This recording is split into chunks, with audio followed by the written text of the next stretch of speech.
You mentioned Lyles again. Lance must be happy right now, right? Lance Bowman. He's getting into real shape. He's talking a lot again in a confident way. Yeah, Uh, even talking about rivalries today and what really makes a rivalry, which he didn't quite say it clearly, but I took it to mean he's probably taking a jab at Kenny Kung Fu Kenny a little bit there too. yep. Maybe not, but yeah.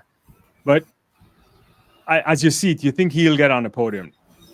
Oh yeah, I mean, one of the things a lot of people don't like Lyles because he talks a lot. Yeah. But one of the things that I have been always been impressed with him about is that he backs up his talk. Oh. Hmm. You can't take that from him. You might not like him, you might not like the things he says, you might not like his posture, but if Nola says he's going to do something, he does it. Right. He's not going to give you anything. You have to take it from him, which is one of the reasons why I would be very keen to see him compete in that era with Gatlin and Tyson Gay and Blake and Asafa and thing and see how he would match up because Right. those guys are the best of the best of the best Right. ever.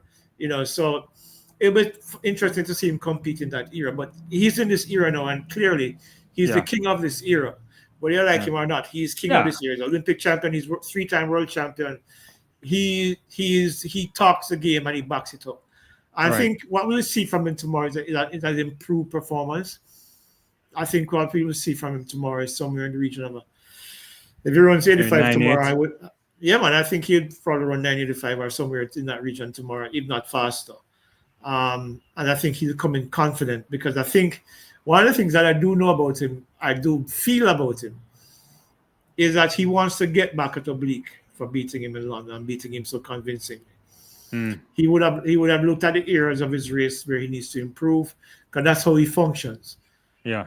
He looks at the areas that and works on improving them, and invariably does that.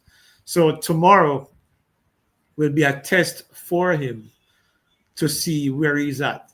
Still think he's going to lose, but I think he's going to see where he needs to improve upon. Whether his start is the weakest part of his race, obviously, Yeah. but his acceleration and transition are crazy, and his speed maintenance is probably the best out there right now. Second to none, you know?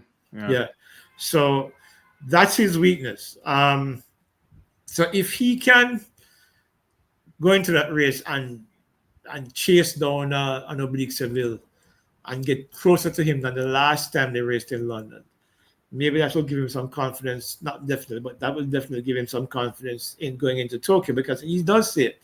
It doesn't matter if he wins or loses. He wants to see where he can improve. He wants Yeah. to see what phases of his race he can work on to get better. Um, I don't know if it was it you I was talking to who was saying that he feels like his ceiling is probably about 77 or 75 for the 100. That I know. I Um, can't. Noah says that. no, You see. no. Mm, I was talking to somebody about that mm, just a couple of days ago, and they say, I mean, his PB is 79, right. and they say they feel like his ceiling is somewhere between 75 and 77. I'm I used to feel like his ceiling was 980. So Mm. you know, I used to so think that too. Yeah. Mm, yeah, so he has a way of getting things done, and so you can't begrudge him that. But what you will see tomorrow, I think, is an improved performance from him. Somewhere, let me push the envelope and say somewhere between 80 and 85 for that 100. yeah. And then he's definitely going to Tokyo, confident that he'll be on the podium, and I think he will be on the podium regardless. I mean, Yeah. I think I think Kishane will have to mess up really, really badly not to be on the podium in Tokyo. And similarly, Oblique Seville. And I'm going to stick with my two from last year, which I said both of those guys were supposed to be on the podium.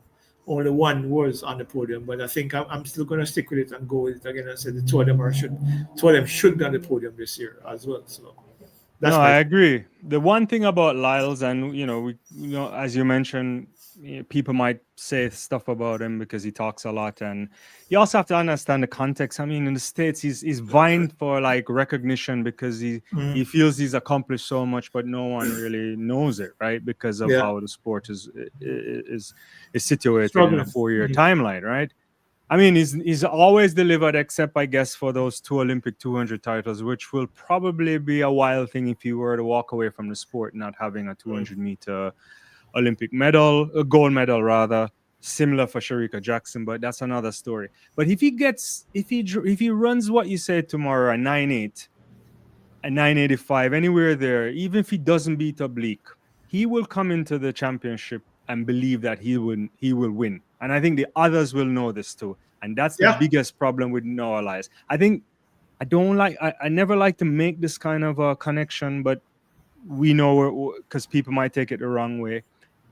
Lyles has a bolt effect from yeah. a scary standpoint.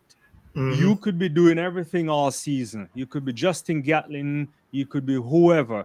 And the big man shows up a championship and he looks at you sideways and you know you're going to lose.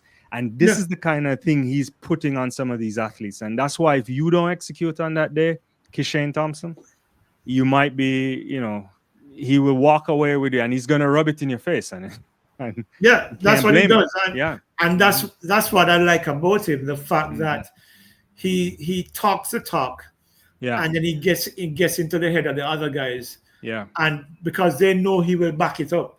Yeah. It's not like what's his name again? Walter Dix. You remember Walter Yeah. Dix? Dick. Yeah. Yeah. Yeah. Yeah. Dix used to make up a lot of noise and then gets blown out and then he walks away and fumes. But Right. if you can't back it up, don't Yeah. talk, just run. Yeah. But Noah will say I'm going to, and I think that's his mentality.